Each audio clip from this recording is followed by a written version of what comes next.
बार कर रहा हूं कि अगर मैथ को समझने के लिए, अगर मैथ को बेहतरीन बनना चाहते हो तो देखो मैथ एक प्रैक्टिस होता है। अगर मैथ को प्रैक्टिस नहीं करते तो याद रखो कभी भी आप बेहतर स्टूडेंट नहीं बन सकते हो। और सबसे बड़ी बात है कि अगर कोई भी सिलेबस को स्ट्रांग बनाए हुए रखना चाहते हो तो उसका सबसे बड़ी इंपॉर्टेंट चीज है कि आप उसे शुरू से रिवीजन कर। आइए मैथ में 3.3 के जो कुछ क्वेश्चन इंपॉर्टेंट, में उससे पहले भी इस चैप्टर के कुछ क्वेश्चन को मैंने सोल्यूशन किया था जो प्रतिस्थापन विधि से जिसे हल करना था। आज उसी प्रतिस्थापन विधि में सेकेंड नंबर क्वेश्चन है, माने 2 नंबर क्वेश्चन है, उसमें कहता है आपको m का वैल्यू ज्ञात करने के लिए। किसका वैल्यू कहता है ज्ञात करने के लिए? m का वैल्यू। हम कैसे ज्ञात करेंगे? सबसे पहले आप क्या करेंगे, दो इक्वेशन आपको मिला हुआ है, जो ये दिया हुआ है 2x + 3y बराबर 11 और दूसरा दिया हुआ 2x - 4y बराबर -24 दिया हुआ है। इस ये दोनों इक्वेशन से आप सबसे पहले क्या करिए, x और y का मान ज्ञात कर लीजिए।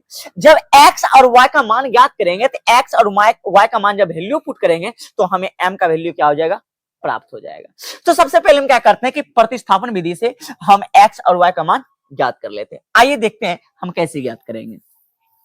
सबसे पहले आप हल लिखिए, ठीक है, और पहला इक्वेशन उतार लीजिए 2x + 3y = 11। ये पहला आपका इक्वेशन है।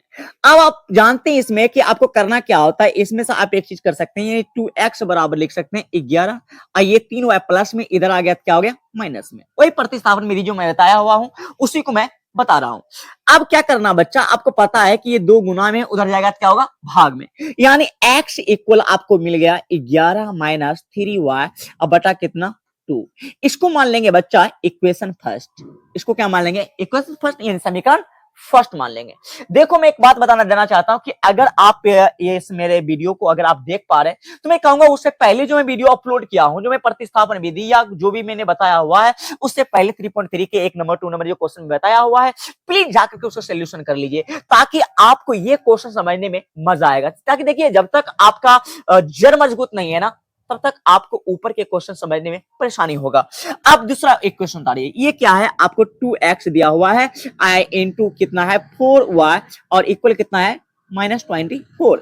अब देख लीजिए यहां से 2 आपको कॉमन आ रहा बच्चा। अगर 2 आपको कॉमन हो रहा था आप सबसे पहले क्या करिए कि 2 कॉमन कर लीजिए। अगर हम 2 कॉमन कर लेते हैं तो यहाँ पर क्या बचेगा, आपको x बचेगा। 2 कॉमन करने से मतलब है कि जितना आप कॉमन करते हैं उतना सा आप भाग देते हैं। आप क्या करते हैं, अगर 2 से मैंने क्या किया, कॉमन कर दिया तो ये 2 से भाग दिया। अगर आप 2x में 2 से भाग देते हैं तो आपको पता होना चाहिए ये x हुआ और माइनस ये क्या हो गया 4y। अगर 4y में आपने क्या किया, अगर 2 कॉमन कर लीजिएगा यानी 4 का मतलब हो गया कि 4 को आप क्या लिख सकते हैं, 4 को लिख सकते हैं 2 × 2। अगर 2 × 2 लिखिएगा, एक 2 अगर निकल गया आपको पता है कि 1 2 तो बचेगा, 1 2 तो बचेगा और y है तो y क्या करेंगे, दीजिए लिख दीजिए, ये -24 तो -24 लिख दीजिए। आप क्या कर सकते हैं, 2 से काट सकते हैं तो कितना बार में कटेगा, 12 बार में, यानी आपको मिल गया x - 2y इक्वल कितना मिल गया, -12। यहां तक समझने में किसी प्रकार की दिक्कत, कोई दिक्कत नहीं, ये आप समझ वाली बात है। अब देखो बातें क्या होगी, अब आपको x का वैल्यू यहां से मिला हुआ है 11 - 3y बटा 2। आप क्या करिए, वो वैल्यू को एज इट इज सिंपली उतार दीजिए। तो यहां से मैंने क्या क्या उतार दीजिए, 11 - 3y बटा कितना है 2 और ये -2y है तो 2y क्या कर दिए, उतार दिए, नीचे कुछ नहीं बचा तो 1 है, बराबर कितना आ गया, -12। यहां तक समझने किसी प्रकार की दिक्कत, कोई दिक्कत नहीं। अब क्या करना बच्चा, यहां से ध्यान देना, समझने की कोशिश करना। यहां से तुम्हें करना क्या है, 2 और 1 का एलसीएम कर लो। 2 और 1 का एलसीएम तो नॉर्मली बात है, ये सबको जानते हैं, ये बच्चे आते हैं ये इतना, या अगर ये छोटी बातें नहीं जानते हो तो फिर कहोगे क्या, जाके दूसरा नाम निकाल लो। हाँ, अब क्या करोगे, 2 और 1 का जब एलसीएम करोगे तो क्या निकलेगा, 2 निकलेगा, ठीक है। अब 2 को कितना बार पढ़ेंगे जो 2 मिलेगा, 2 को एक बार पढ़ेंगे तो फिर क्या मिलेगा, 2 मिलेगा। यानी आपको पता है कि जितना बार पढ़ते हैं और उतना से ऊपर में क्या करते हैं, गुना कर देते हैं। तो 2 को एक बार पढ़े 2 और उसको 1 से अगर गुना कर दिया जाए तो आपको उतना ही सेम मिलेगा डिजिट, यानी 1 से गुना करने के बाद कोई फर्क पड़ता नहीं है, यानी आ गया 11 - 3y, ठीक है। और ये माइनस, अब 1 को कितना बार पढ़ेंगे, 2 मिलेगा 2 बार, और 2 को 2 से गुना करेंगे तो हो गया 2 दूना 4 और y है तो y दे दीजिए और बराबर -12 कर दीजिए। यहां तक समझने किसी प्रकार की दिक्कत। अब देखो, अब क्या करना है, यहां पर ध्यान समझने की कोशिश करना। कोनिया कोनी गुना कर सकते हैं, बैक क्रॉस मल्टीप्लिकेशन करिएगा, इसको इससे गुना कर लो, इसको इससे गुना कर लो, लेकिन यहां पर एक प्रोसेस और कर सकते हो, ध्यान दो।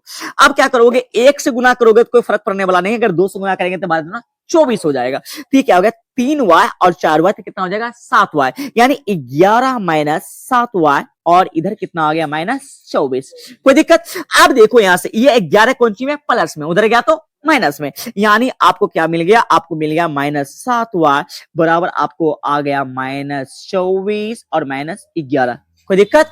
आप ध्यान देना, समझना बच्चों, समझने की कोशिश करना।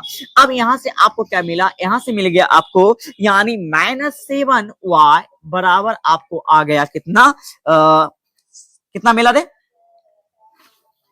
ये हो गया आपको 5 और ये आपको आपको आ गया यानी 35, यानी -35 आपको मिल गया, यानी माइनस माइनस आपको हो गया खत्म, 7 पचे 35, यानी आपका y का जो वैल्यू आया आपको आ गया 5, यानी ये आपका y का वैल्यू प्राप्त हो चुका। अब हमें क्या करना, y का वैल्यू तो निकल गया, अब हमें क्या करना, x का वैल्यू निकलना। तो x का वैल्यू निकलना बिल्कुल आसान है, अगर आपको y का वैल्यू निकल गया तो आप क्या करिए, इक्वेशन फर्स्ट में पुट कर दीजिए। तो y का मान का मान y का मान समीकरण समीकरण फर्स्ट में रखने पर, जब बाबू समीकरण फर्स्ट में रखेंगे ना, ध्यान से सुनना, तो समीकरण फर्स्ट है क्या सर, ये है, देख लो, ये x बराबर हो गया आपको 11 माइनस 3y बटा 2। देखो बच्चे, मैं बार बार कर रहा हूं कि अगर मैथ को समझने के लिए, अगर मैथ को बेहतरीन बनना चाहते हो तो देखो, मैथ एक प्रैक्टिस होता है, अगर मैथ को प्रैक्टिस नहीं करते तो याद रखो कभी भी आप बेहतर स्टूडेंट नहीं बन सकते हो। और सबसे बड़ी बात है कि अगर कोई भी सिलेबस को स्ट्रॉन्ग बनाए हुए रखना चाहते हो तो उसका सबसे बड़ी इंपॉर्टेंट चीज है कि आप उसे शुरू से रिवीजन करें। अब कोई भी बच्चा है, जैसा कि अभी अभी आप 10th में होंगे और 10th में आपने प्रवेश किया, तो 10th में प्रवेश किया और आप चाहते हैं कि जो मेरा एग्जाम तक मुझे स्ट्रॉन्ग रहे और उसमें मेरा बेहतर रिजल्ट आ जाए। भाई ऐसे नहीं होता है, कभी भी कोई भी चीज आसानी से जो मिल जाए तो फिर बात ही क्या हो जाएगा। भाई साहब, आज आपको मेहनत करना पड़ेगा और जब तक आज आप मेहनत नहीं करते हैं तब तक आपका कल बेहतर कभी नहीं हो सकता है। इसलिए अगर आप प्रैक्टिस जबरदस्त करते हैं, अगर दिलो जान के साथ अगर आज मेहनत करते हैं, तो आप उम्मीद रखिए कि कल भी आपका बेहतर होगा, क्योंकि कल का तुलना हमेशा आज से किया जाता है कि आज आप कितना ज्यादा मेहनत करते हैं। आइए ध्यान देते हैं, अब क्या करते हैं बच्चे, x बराबर आपने क्या किया 11 माइनस 3y, y का वैल्यू आपको पता है ना बच्चा कितना है 5, आप 5 पुट कर दीजिए, बटा 2 है बटा 2 लिख दीजिए। अब मैंने क्या किया बच्चा, ध्यान सुनना, अब क्या हुआ 11 तो 11 लिख दीजिए, 3 5 है 15, आप 15 लिख दीजिए, कोई दिक्कत नहीं है, बटा 2 तो बटा 2 कर दीजिए। अब हो गया x बराबर 15 में से कितना घटेगा 11, तो बचेगा -4 बटा 2 से काट दिया तो कितना आ गया 2, यानी आपका जो वैल्यू आया x इक्वल यानी -2 आ गया, यानी आपको x का वैल्यू भी प्राप्त हो गया और आपको y का वैल्यू भी प्राप्त हो गया। अब करना क्या है सर, आपको करना क्या है कि आपको m का वैल्यू ज्ञात करना है, एकदम आसानी से ज्ञात हो जाएगा अगर हम दोनों का वैल्यू पुट कर सकते हैं। थोड़ा सा बच्चा माफ करना, मैं थोड़ा यहां से चलना चाहिए था, मैंने उधर काम कर लिया, ठीक है, थोड़ा सा माफ करना। तो आपको इक्वेशन क्या मिला है, y बराबर, यहीं से थोड़ा बढ़ते हैं, तो m बराबर मिला हुआ है mx प्लस 3, ध्यान सुनना। अब क्या करना बच्चा, यहां से कि y का वैल्यू कितना आया हुआ है, y का वैल्यू कितना 5 आया, 5 पुट कर दो, और इसके बाद क्या है m इंटू x का वैल्यू कितना, x का वैल्यू -2 है, -2 दीजिए, प्लस 3 तो 3 दीजिए, ये 3 प्लस में इधर आ गया तो क्या हो गया माइनस में, यानी 5 -3 ये आ गया m और इंटू कितना में -2 है। अब क्या करते हैं बच्चा, 5 में से 3 गया तो कितना मिलेगा आपको बताओ, कितना मिलेगा बताओ, 2 मिला, इधर कितना है m इंटू बताओ रे -2, ये 2 से 2 क्या कर दिया आपने काट दिया, यानी बच्चा याद रखना जो m का वैल्यू आया ना वो आपको -1 आया, कितना आया -1, क्योंकि ये -1 इधर आ जाएगा और आपको पता नहीं एक से जब गुना होगा तो कोई फर्क नहीं पड़ेगा, भाग होगा कोई फर्क नहीं पड़ेगा, यानी आपका जो m बराबर वैल्यू आ गया -1, यही आपको कहता था निकालने के लिए। तो आई होप मैं डियर स्टूडेंट आपको ये बातें बहुत अच्छी समझ में आ गए होंगे, और मैं कहूंगा स्टूडेंट याद रखिएगा ये अभी एग्जाम के लिए बहुत इंपॉर्टेंट है, बट रिवीजन बहुत इंपॉर्टेंट है।